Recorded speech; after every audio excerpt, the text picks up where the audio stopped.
All right, guys, let's talk about the other rookies real quick. We always talk about the year 1 to year 2 jump. That's off-season that these rookies go through where they kind of become their own, develop into full-fledged players. But is there a jump from game 1 to game 2? G, you played at the highest level of any of us here at the Division I level. If you go back to your freshman year, can you remember your first game to your second game, and how will that translate for the other 3 rookies we didn't talk about? Mason Graham, Harold Fannin, and Dylan Sampson. Yeah, it was kind of a jump. Our first game was against Akron. We played pretty good. I'm like, I played at the Rubber Bowl before. And then the second game was at West Virginia.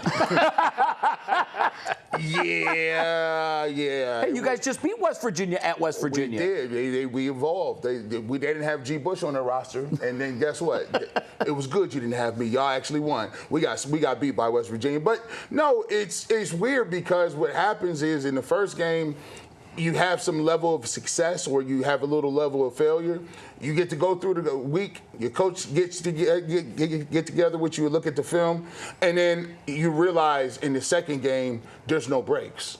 Like, week 1, you just had the Bengals. You thinking, oh, they can't be that crazy. Week 2, I'm ready to go. No. Week 2 can be worse. It very well can be worse. It could be a welcome to the NFL type situation because every team in the NFL presents a different style. Whatever game plan you have for Joe Burrow, you're not going to be running Joe Burrow down from behind this week. Lamar Jackson. You got Lamar Jackson. You're not going to be running him down. So Derrick Henry presents a whole new problem, too. You could be in your gap bull, and you could be right there to make the tackle, but you realize that Derrick Henry weighs more than Carson Schwarzenegger. Yeah, and for the offensive, and for the offensive rookies, guys, this is their first game they'll play where the crowd's going to be going bananas against while them. they have the ball. Yeah.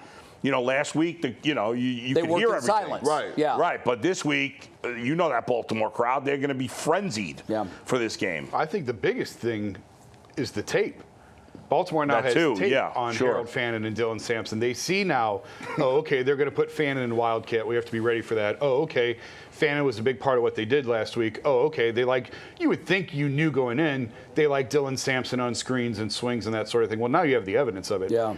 Mason Graham got beat up quite a bit on those first couple of drives when Cincinnati ran right at him. And then he sort of settled in and had a terrific second half. Yeah. Baltimore sees all of that now. Now there's some evidence. Now you can sort of see how you want to attack these guys. That, to me, is the biggest jump from week 1 to week 2, is now teams have a little bit of a scouting report on you. Yeah, it's like a new hitter called up from the minor leagues. You got a book on him. You know a little bit about him. But when you find out that he hits 2 inside fastballs over the wall and left, now you know. Now you've seen it with your own eyes, and it becomes a totally different thing. And I agree with that. They're going. They know Fannin is going to be his relief valve. Yeah, because he was in week 1. And go back to Lamar and the running game and all that. It would not shock me if Baltimore came out and ran it right at the middle of the Browns' defense. Because challenged them. Cincinnati went right down the field on them on the opening drive. Yeah, and that's where they're young. I mean, you've got Crosby up there. You've got Schlesinger. I think that this is Lamar Jackson is. I don't know that he's one of one, but there's very few that have that kind of skill set. And I know in the next segment we're going to talk about the best way to stop him.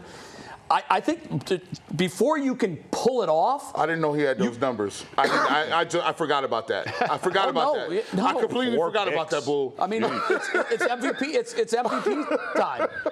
And to me, he's only seems to get better as time goes on. Yeah. So these kids are really going to be in for a huge test. I thought they passed the test last week, even though they lost. I'm not sure we're going to be saying on Monday that, these kids really lived up. They passed the test, because this is where it gets really difficult. Mike? I want to ask you guys this before we head over to break, and we'll go around the horn. Bull, we'll start with you and with Jay.